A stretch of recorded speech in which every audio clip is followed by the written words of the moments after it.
할렐루야. 오늘도 주의 전에 오신 여러분들을 사랑하고 축복합니다. 오늘은 어떻게 명절은 다 잘 보내셨죠? 예, 다 잘 보내신 것 같습니다. 저도 모처럼 일주일을 넘게 이렇게 휴가 아닌 휴가를 보낸 것 같아요. 그래서 이 시간들 가운데 하나님께서 저에게도 참 평안과 쉼을 허락하였듯 여러분들의 인생 가운데도 함께 하신 줄을 믿습니다. 오늘 우리가 함께 나누신 말씀은요, 시편 90편 말씀인데요. 이 시편 90편 말씀은 보통 이제 목사님들이 이제 장례 예배에서 많이 인용하는 말씀이기도 합니다. 근데 오늘 여러분 이 말씀이요, 장례 예배뿐만이 아니라 우리 인생 가운데 반드시 좀 필요한 말씀이라고 믿습니다. 그래서 오늘 시편 90편 말씀을 통해 우리날 계수함을 가르치소서. 과연 이 말씀을 통해서 하나님께서 우리에게 무슨 말씀을 주실는지를 여러분들이 기대하시고 또 소망하시면서 나아가시기를 간절히 축원합니다. 여러분, 사람은요, 어떤 말을 듣느냐에 따라서 기분이 좋아지기도 하고 나빠지기도 합니다. 여러분, 우리 한번 옆 사람에게 오늘은 좀 칭찬을 했으면 좋겠는데요. 우리 옆 사람을 한번 칭찬하시면서 한번 인사해 볼까요? 어떤 칭찬이 좋습니다. 여러분들 할 수 있는 최고의 칭찬으로 한번 옆 사람과 인사해 볼까요?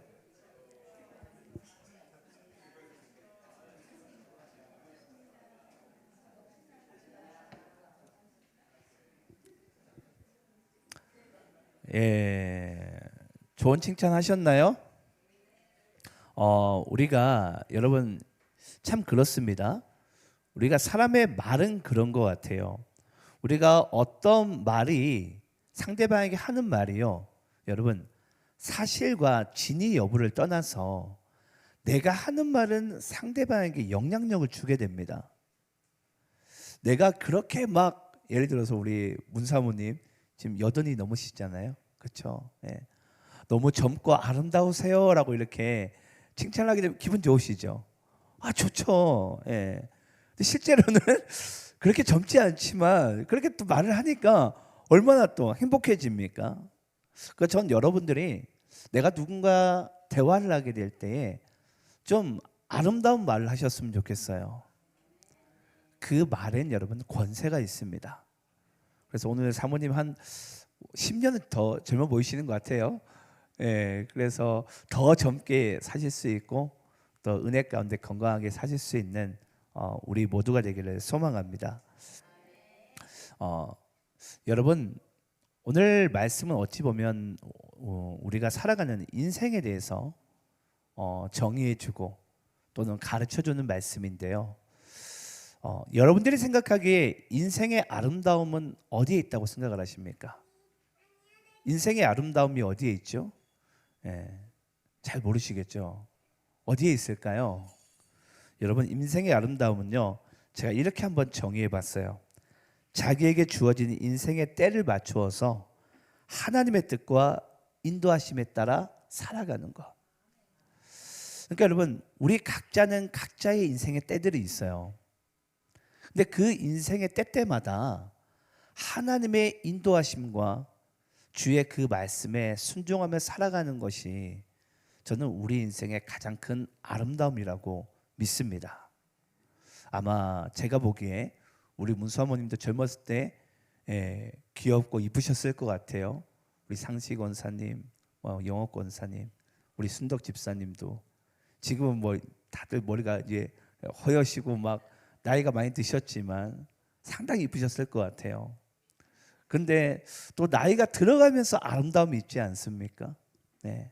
그러니까 여러분, 우리 모든 인생들은 그 인생의 때에 맞는 아름다움들이 있어요. 그 순간순간들마다 저는 여러분들이 하나님의 그 마음과 그 말씀에 귀를 기울이고 그 주의 뜻에 맞는 정말 우리가 우리의 인생길을 각자가 우리가 맞춰 나간다면 그때 우리의 인생이 가장 아름답지 않을까라는 생각을 하게 됩니다. 저는 오늘 말씀을 준비하면서 오늘 우리 보니까 카톡에 뜨더라고요. 김범태 권사님 생신이시라고. 예, 오늘 우리 범태 권사님께서 보니까 이제 예배를 마치고 교우들 식사를 대접하고 싶다고 교회 뒤편에 보면 샤브 20이 있습니다. 예, 모두 다 참석하시기 바랍니다. 예, 그래서 식사를 대접해 주시는데 한 주간 명절을 지내면서 어떤 말씀을 전할까라는 고민을 또 기도를 많이 했습니다. 그때 하나님께서 저에게 주신 말씀이 바로 시편 90편 말씀인데요. 우리 한번 시편 90편 말씀을 좀 보기 전에 먼저 이렇게 말씀을 좀 드려볼게요. 여러분, 시편의 말씀은요 보통 1편부터 150편까지 있는데 1편부터 150편 가운데 있는 이 수많은 시편의 말씀들을 보게 되면 시편은 대략 두 갈래로 나뉘어집니다. 첫 번째는요 하나님을 찬양합니다. 근데 두 번째는 이 시편의 또 다른 색깔은 뭐냐면요 탄식을 합니다. 그 시편의 1편부터 150편까지는 하나님을 찬양하는 내용이 있는가 하면 또는 탄식하는 내용이 있는 것 같아요. 여러분들은 각자의 인생을 어떻게 살아가고 있습니까? 막 하나님을 너무 기쁘고 감사해서 찬양하면서 노래하며 살아가고 있습니까? 아니면 내 인생은 왜 그럴까? 나는 왜 이렇게 생겨 먹었을까 하면서 혹시 탄식하고 있습니까? 근데 여러분 재밌는 게 뭐냐면요 이 시편 이 90편의 말씀은요 가만히 우리가 읽어보니까 찬양도 아닌 것 같고 탄식도 아닌 것 같아요. 어쩌면 그 중간부 부분에 있는 어떤 말씀인 것 같은데요. 근데 이 시편 90편 말씀을 여러분 1절부터 11절까지 읽어 나가실 때 어떤 마음이 드셨어요? 뭔가 찬양의 기쁨과 뭔가 인생에 탄식하는 게 뭔가 느껴지지는 않지만 뭔가 우리의 마음을 이렇게 살짝 이렇게 툭 터치하고 가는 그 터치가 가벼운 것 같은데 뭔가 여러분 묵직한 뭔가 한 방이 있는 그런 말씀처럼 여러분 보이지 않습니까? 별 의미 없게 읽으셨는지 모르겠지만 저는 그랬어요. 시편 말씀이 90편 말씀이 저에게는 가벼운 터치감이 아니라 묵직한 터치감이 있는 거예요. 그래서 오늘 이 말씀을 우리가 한번 한 구절 한 구절 볼 텐데요.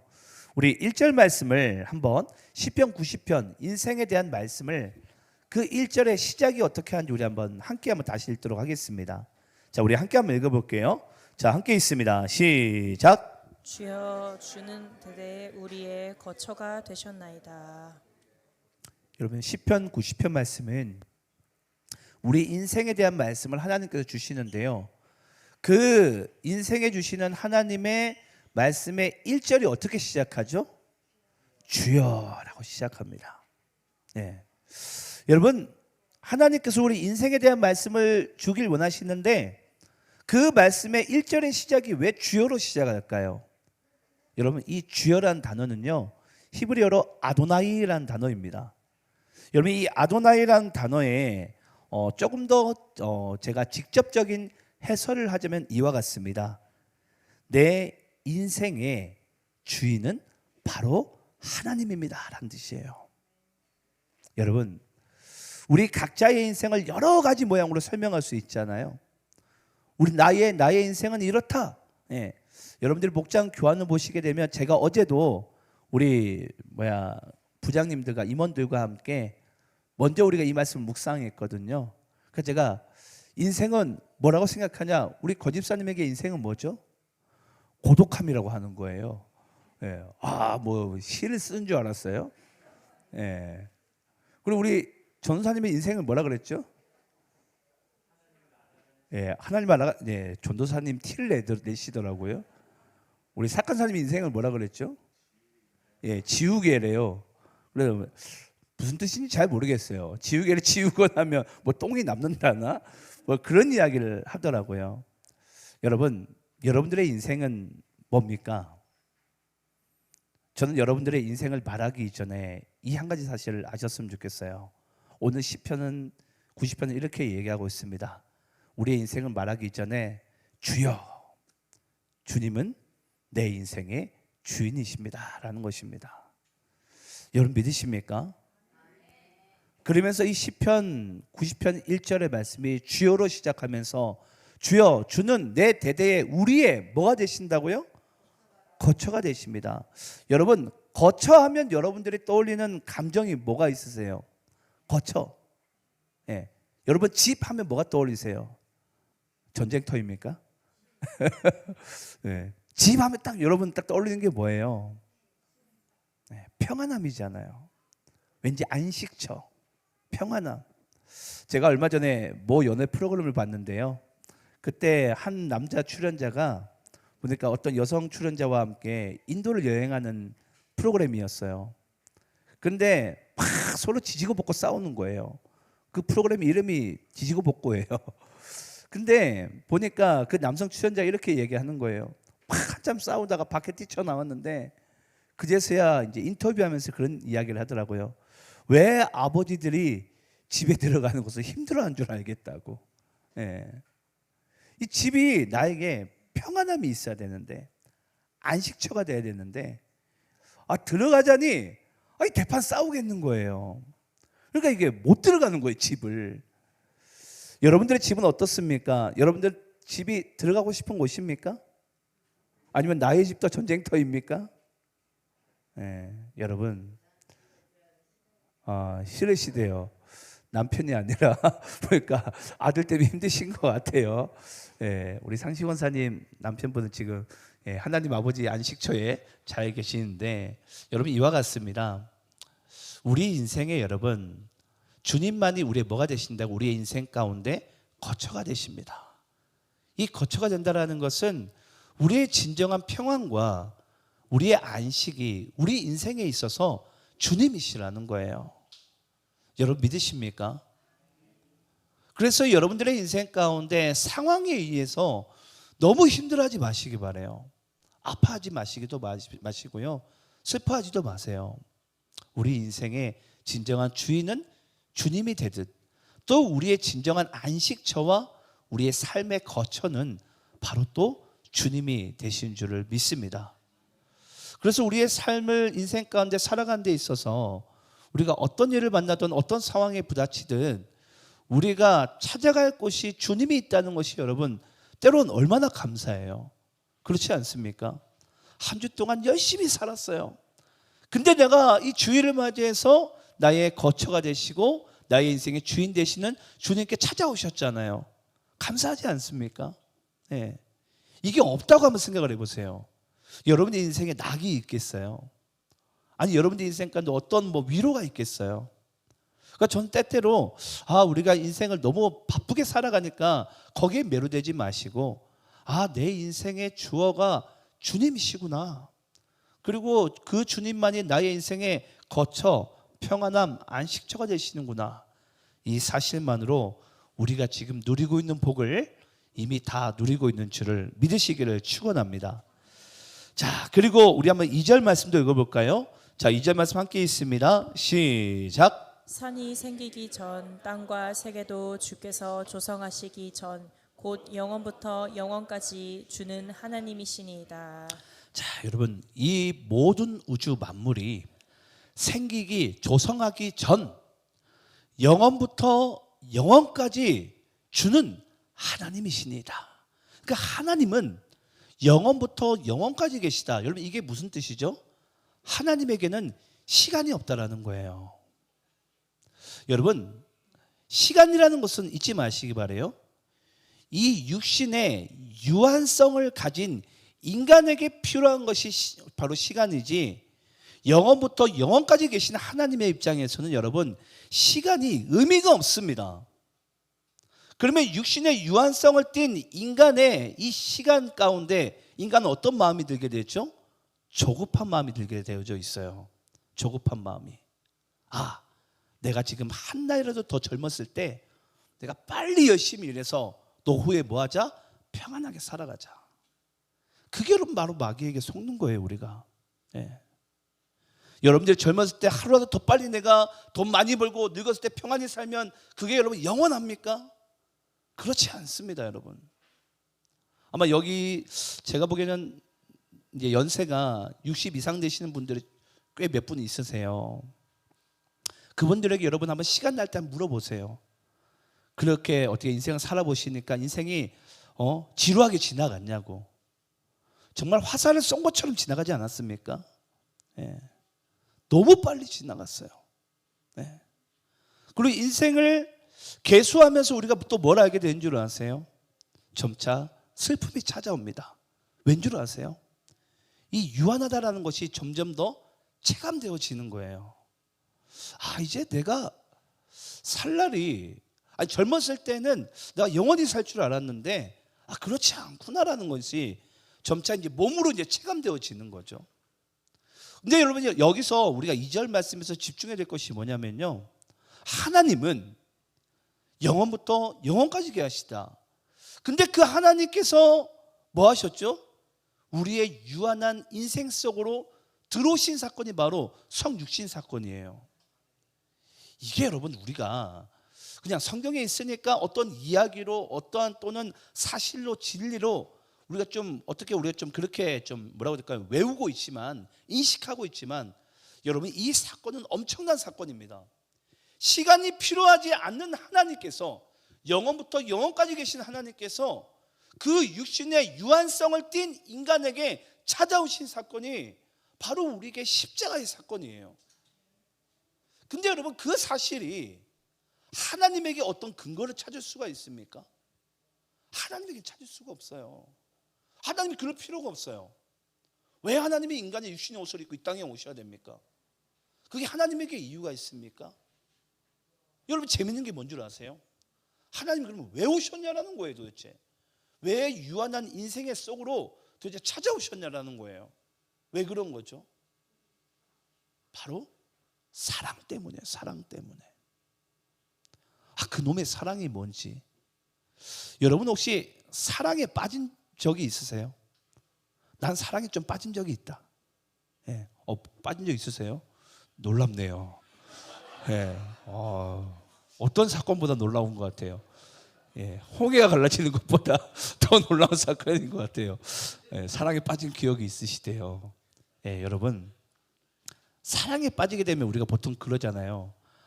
도대체 그 사랑이 뭔데? 예? 막 다 내어주잖아요. 내가 사랑하는 사람한테. 사랑 안 받아보셨나 봐요. 예. 다 내어주는 사랑을 받게 될 때 제3자 입장에서 그래요. 도대체 그놈의 사랑이 뭔데? 예? 근데 하나님께서 이 육신의 유한성을 띤 그 육신의 옷을 입고 이 땅 가운데 오신 이유가 바로 그 사랑 때문에래요. 도대체 그 사랑이 뭔데? 사랑이 뭔데? 근데 여러분 우리가 정말 말할 수 없고 형용할 수 없는 그 사랑에 우리가 빠지고 받게 되면요, 그제서야 우리가 영원부터 영원까지 계신 그 하나님이 나를 얼마나 위하시는지, 또는 내가 어떠한 하나님 안에서 내가 어떠한 존재인지를 우리가 그제서야 알게 됩니다. 저는 오늘 여러분들이 이 2절 말씀이 그냥 하나님은 이 세상이 창조하기 이전부터 계셨구나, 영원부터 영원까지 계시구나, 그 정도로만 바라보지 마시고요, 그런 하나님께서 왜 유한성을 띤 육신의 옷을 입고 우리에게 찾아오셨는지, 도대체 그 사랑이 무엇인지를 여러분들의 인생 가운데 저는 발견되어지고 또는 선명하게 드러나기를 간절히 축원합니다. 그것을 알게 되면요, 우리가 인생을 이제 달리 살아갑니다. 내 멋대로 내 마음대로 살아가지 않아요. 그 사랑을 알기 때문이에요. 자, 그리고 우리 한번 3절 말씀 읽어볼까요? 자, 3절 말씀 우리 또 여러분들이 읽겠습니다. 시작. 주께서 사람을 티끌로 돌아가게 하시고 말씀하시기를 너희 인생들은 돌아가라 하셨사오니. 자, 주께서 사람을 뭘로 만드셨다고요? 티끌로. 예. 우리 신학생들은 좀 알지만 우리가 최초의 인간을 뭐라 그러죠? 아담이라 그래요. 아담. 근데 이 아담이 원래 여러분 이 히브리 원어로는 아다마흐라고 해가지고 흙 먼지 같은 존재라는 뜻입니다. 그러니까 티끌 같은 존재예요, 우리가. 그러니까 여러분 우리 인간은요, 쉽게 이야기하자면 하나님께서 먼지 같은 존재로 만드셨어요. 그러면서 하나님께서 말씀하십니다. 사람을 티끌로 돌아가게 하시고 말씀하시기를 너희 인생들은 뭐하라? 돌아가라. 우리 한번 따라해 봅시다. 너희 인생들은 돌아가라. 자, 여러분, 너희 인생들은 돌아가라 했을 때, 자, 여러분, 우리의 육신이 돌아가야 될 곳은 어디죠? 흙으로 만들어졌으니까 흙으로 돌아가야 됩니다. 이게 마땅해요. 네. 혹시 여기 죽어서 나는 다른 곳으로 가시는 분 혹시 있으세요? 네. 저는 제가 여기 앞에 앉아 있는 우리 사간사에게 이야기했어요. 아빠가 죽거든 화장해서 강물에 뿌리라고.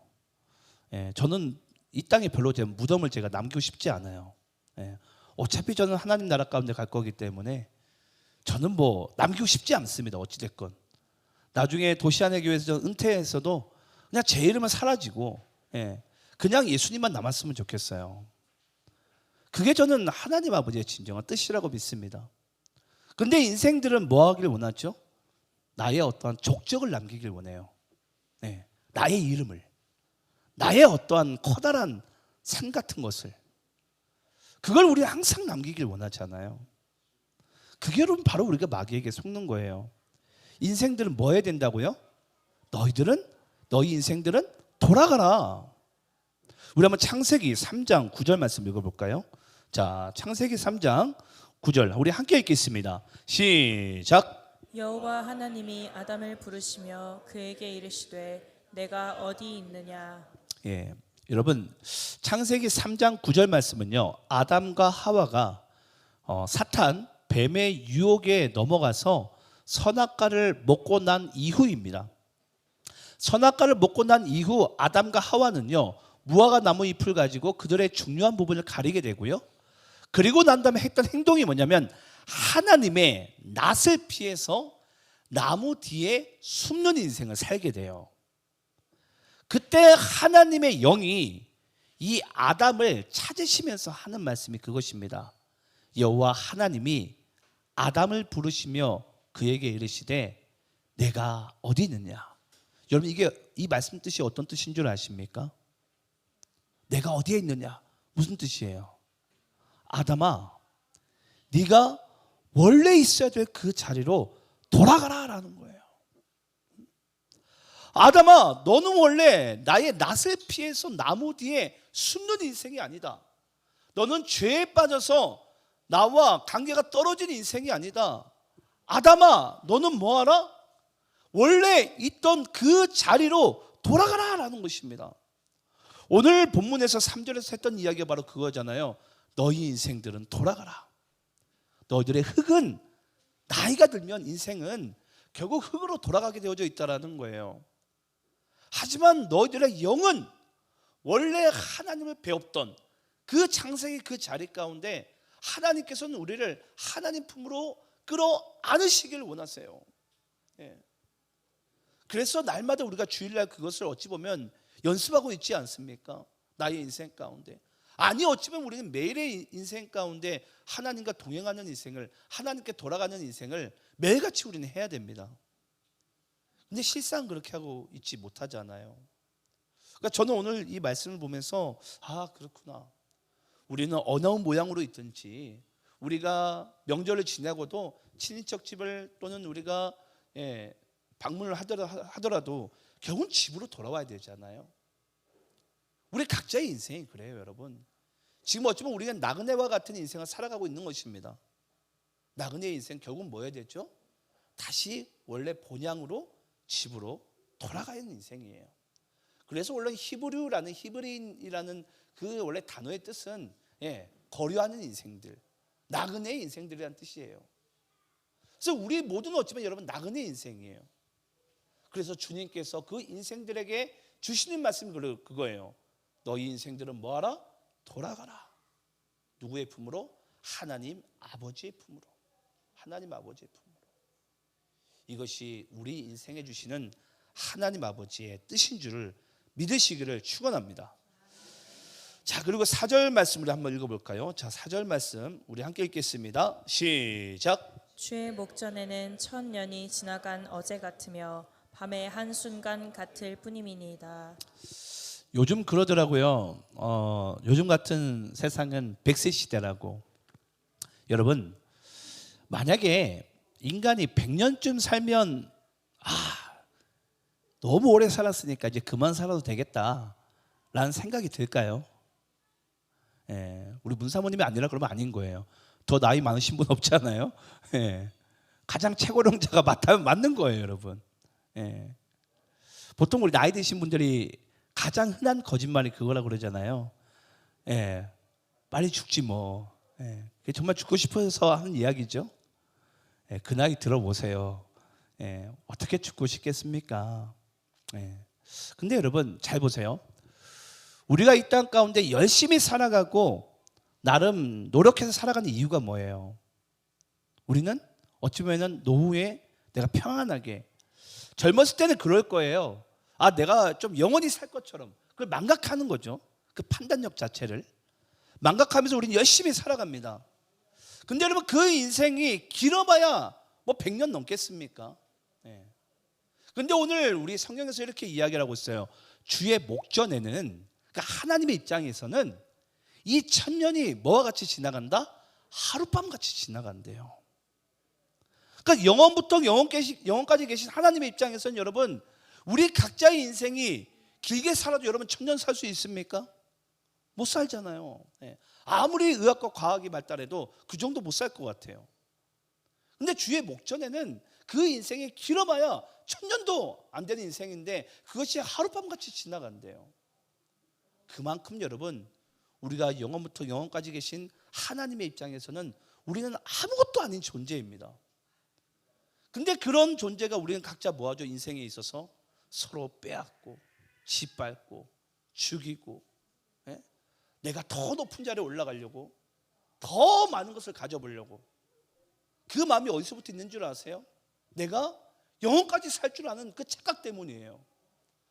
마귀가 우리에게 항상 주는 착각이 바로 그거예요. 내가 이 땅에서 영원처럼 내가 살 것처럼, 그걸 우리에게 계속 거짓 정보를 우리의 심령 가운데 머릿속에 계속 주입시키는 거예요. 하지만 나중에 나이 들어서야 알게 됩니다. 그게 아니었구나. 예. 그러면서 제가 5절 6절 말씀 읽어볼까요? 주께서 그들을 홍수처럼 쓸어가시나이다. 그들은 잠깐 잔 것 같으며 아침에 돋는 풀 같으니이다. 풀은 아침에 꽃이 피어 자라다가 저녁에 시들어 마르나이다. 우리가 영원처럼 생각했던 그 모든 인생이 아침에 돋는 풀과 같대요. 쉽게 이야기하면 찰나와 같다라는 것입니다. 우리 영원처럼 생각했는데, 아마 오늘 이 말씀이 10대 아이들의 입장에서는 아마 납득이 안 될 거예요. 무슨 말인지. 저도 그랬던 것 같아요. 근데 저는 이제 나이가 이제 40대 중반 넘어가다 보니까 이제서야 인생이 이제 나이가 드는 것이 이런 마음이구나, 또 인생이 이런 것이구나, 이제 조금 알아가는 것 같아요. 그래서 보통 그러더라고요. 인생을 알려면 반백살은 살아가야지 안다고. 그 전에는 제가 봐도 모르는 것 같아요. 근데 저도 인생에 살아가면서 나이가 들어가다 보니까 그렇구나, 언제 내가 나이가 이렇게 들었는지.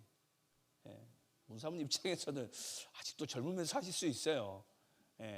근데 저도 제가 보니까 이제 나이가 들어가는 거예요. 저도 처음에 제가 대전 왔을 때 제가 24살이었거든요. 20년이 지났어요 벌써. 제가 얼마 전에 대전 80년대 대전의 모습을 봤거든요. 보니까 이 3부 아파트, 그때 당시에 그 아파트 말고는 보니까 10층 이상짜리 건물이 없더라고요. 다 그냥 진짜 밭대기처럼 다 평지인 것 같은 그런 모습인 거예요. 근데 어느덧 이렇게 세상이 참 많이 바뀌었죠. 우리 각자의 모습도 어찌 보면 지금도 나이 들고 있고 늙어가고 있는 거지만, 그게 우리가 때로는 우리에게 슬픔으로 찾아올 때도 있어요. 어떤 순간에 예수를 믿지 않는 순간에. 하지만 그것은 여러분 하나님께서 우리에게 주신 마음이 아니죠. 우리 한번 또 7절 말씀을 우리가 읽어볼까요? 7절 말씀 매우 중요한데요. 우리 인간의 유한함에 있어서 이 7절 말씀이 매우 중요합니다. 우리 함께 한번 읽어볼까요? 자, 시작. 우리는 주의 뇌에 소멸되며 주의 분내심에 놀라나이다. 자, 여러분 오늘 이 말씀에 여러분 좀 집중하셨으면 좋겠는데요. 여러분, 소멸의 반대 단어가 뭐죠? 재생. 예, 불멸이죠. 불멸. 모든 인생들이 가지고 있는 그 인간의 유한한 인생에 있어서 가지고 있는 두려움이 뭐냐면요, 바로 소멸입니다. 근데 모든 인생들이 이 소멸의 반대인 불멸을 꿈꿉니다. 내가 멸하지 않겠다라는 거죠. 근데 여러분, 인간 유한성을, 생명의 유한성을 가진 인간이 소멸하지 않고 불멸하기 위해서 하는 모든 행동이 바로 죄의 시작 포인트입니다. 그래서 인간이 여러분 왜 죄에 빠지게 되냐면요, 소멸하지 않으려고 그래요. 소멸하지 않으려고 인간이 인생을 노력하며 살다 보니까 불멸하길 원하니까 바로 우리는 죄에 빠지게 됩니다. 어떤 수단과 방법을 다 동원해서 내가 불멸하길 원하는 거예요. 그렇지만 여러분, 우리가 불멸할 수 있습니까? 불멸할 수가 없는 것이죠. 그래서 저는 오늘 하나님께서 이 말씀을 주신 이유가 바로 거기 있다고 생각해요. 여기 있는 분들 중에 예수 믿고 살아가는 인생이 아마 무슨 낙이 있을까? 아니 이게 어떠한 나에게 큰 뭔가 보람과 큰 뜻을 가져다 줄까? 라고 생각하신 분들이 있을 거예요. 아니 이 시간에 내가 조금 더 평안히 쉬거나 내가 조금 더 일을 내고 더 많은 것을 내가 소유하는 게 낫지 라고 생각할 수도 있어요. 하지만 여러분 잊지 마시기 바라요. 인간은 여러분 자기의 힘으로 소멸하지 않고 불멸하기를 원하는 인생들입니다. 그걸 바로 내가 하나님처럼 되리라라는 죄의 시작이 바로 여기서부터 시작됩니다. 근데 여러분 그 마음이요, 결국은 인간이 죄를 낳게 되고 누군가를 죽일 수밖에 없는 인생을 살 수밖에 없어요. 나이 많으신 분들의 이야기를 우리가 모습과 얼굴의 표정을 보게 되면 뭐가 보이죠? 고단한 인생이 보이잖아요. 근데 제가 질문해 볼까요? 그분들이 고단하게 살고 싶어 살았을까요? 아닙니다. 그렇게 살 수밖에 없어서 살았을 거예요. 질문을 한다면. 근데 그분들의 인생 가운데 만약에 정말 주님을 만났으면 그 나이 들은 아름다움이 있지 않을까요?